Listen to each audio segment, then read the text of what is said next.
پاکستان ہی نہیں عالم اسلام اور بین الاقوامی سطح پر ایک بڑے لیڈر کی پارٹی کو کس انداز سے بین کیا جا سکتا ہے؟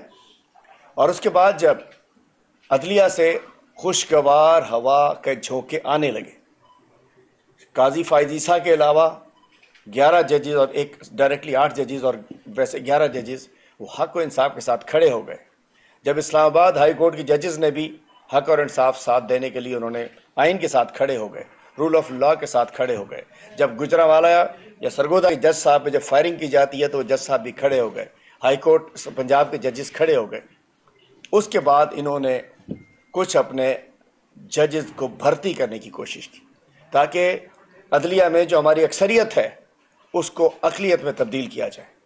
لیکن میں سلام پیش کرتا ہوں سب سے پہلے جسٹس مشیر عالم صاحب کو، جنہوں نے فوراً اپنا میسج دیا، اور اس کے بعد مقبول باقر صاحب کو اصولی طور پہ تو ان کا نام سلیکٹ ہی نہیں ہونا چاہیے، چونکہ وہ کیئر ٹیکر رہے اور سمجھ سکتے ہیں کہ ہمارا جو مینڈیٹ چوری ہوا ہے اس میں سہولت کاری انہوں نے کی ہے، لیکن چلو اگر انہوں نے منع کر دیا ہے تو انہوں نے فی الحال تھوڑے بہت اپنے صاف کر دیے۔ ہم نے کہا جی چلو جی سلام ہے مقبول باقر صاحب آپ کو بھی۔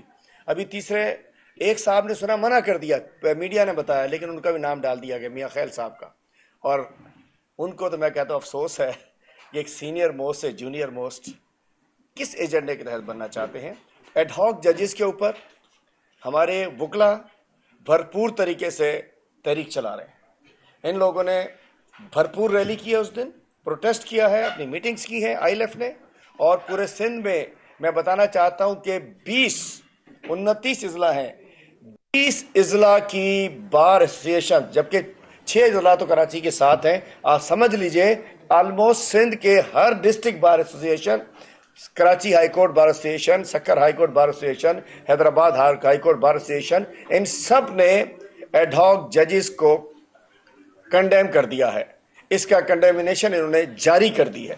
تو ہم بتانا چاہتے ہیں ایڈ ہاک ججز کے ذریعے یہ عدالتوں میں اپنی اکثریت کو اقلیت میں بدلنا چاہتے تھے، اور یہ پارٹی پہ پابندی لگانے کی ایک سازش تھی۔ تو پرزور مذمت کرتے ہیں۔ عمران خان نے واضح طور پر پیغام دیا ہے کہ پاکستان کسی کی جنگ کے اندر اب شریک نہیں ہوگا۔ عمران خان نے طالبان خان کے جو تانے ہیں وہ بھی سنے ہیں، لیکن ان کا سٹانس جو پہلے دن تھا وہ آج تک قائم ہے۔ وہ سمجھتے ہیں کہ ہم اپنے لوگوں کے دل جیت کر ان کو ساتھ ملا کر اس ملک کو آگے بڑھا سکتے ہیں، نہ کہ ان کے اوپر آپریشن کر کے۔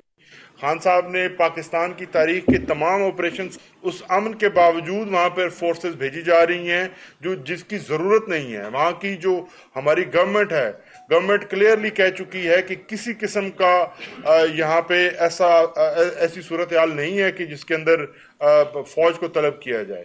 تو جب حکومت اس وقت اس پوزیشن میں ہے کہ وہ اگر حالات کوئی خراب ہیں تو ان کو کنٹرول کر سکتی ہے، ان کو کانفیڈنس میں لیے بغیر آپریشن کس کے کہنے پہ کیا جا رہا ہے، اور یہ سب کچھ جو کیا جا رہا ہے، کیا آپ کو مستقبل نظر نہیں آ رہا؟ آپ نے جو پیچھے جو کچھ ہوا، جو آپ کی غلطیاں تھیں، ان سے سبق نہیں سیکھا، اور آپ بھی نہیں سیکھیں گے تو کب سیکھیں گے؟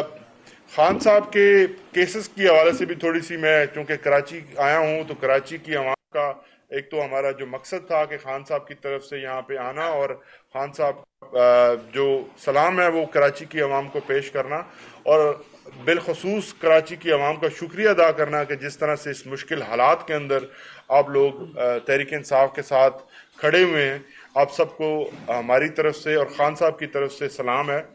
اور خان صاحب کو جو ایک سے ایک اور دوسرے اور تیسرے اور چوتھے کیسز کے اندر بند کیا جا رہا ہے، یہ صرف اور صرف جب تمام مقدمات، سائفر جیسے مقدمات، آپ کے توشہ خانہ جیسے مقدمات، اور پھر دیگر جو آپ اپنے جن کیسز کی بنیاد پر نیریٹو بلڈ کیا تھا، آپ نے الیکشن کیمپین چلائی تھی، وہ جب اوپن عدالتوں میں گئے ہیں، ہماری پہلے دن سے جیسے کہ ہم کہتے ہیں کہ جس دن خان صاحب کے کیسز کی سماعت اوپن کورٹ کے اندر ہوگی، دنیا دیکھے گی کہ یہ سب جھوٹ پر مبنی تھے اور جھوٹے مقدمے تھے، صرف سیاسی طور پر خان صاحب کو توڑنے کے لیے بنائے گئے تھے۔ تو جب یہ تمام مقدمات ختم ہوئے تو اب نئے مقدمات لے کے آ گئے ہیں۔ اب یہ نئے مقدمات بھی انشاءاللہ ضرور ختم ہوں گے. وقت جو بھی ہے وہ لگے گا، لیکن جو آپ نہیں حاصل کر سکتے وہ ہے عمران خان کا عزم اور حوصلہ توڑنا. آپ عمران خان کو نہیں توڑ سکتے. عمران خان جس طرح پہلے دن 5 اگست کو اسٹرانگ تھے، عمران خان آج بھی اسی طرح سے اسٹرانگ ہے. عمران خان اسی موقف پہ قائم ہے. عمران خان اپنی جو ان کا جو اصول ہیں اس کے لیے وہ کہتے ہیں کہ مجھے اگر 1000 سال بھی جیل کاٹنی پڑے تو میں آج بھی اس کے لیے قائم ہوں.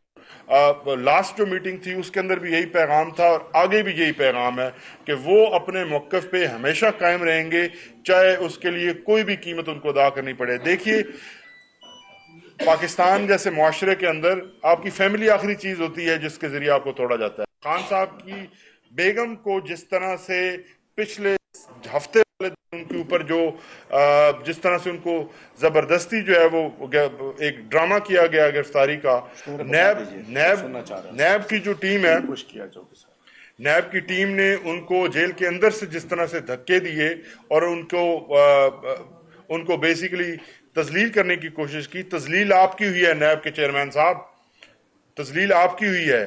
لوگوں کے دلوں میں ان کی عزت بڑی ہے کیونکہ وہ لوگوں کے لیے کھڑے ہیں.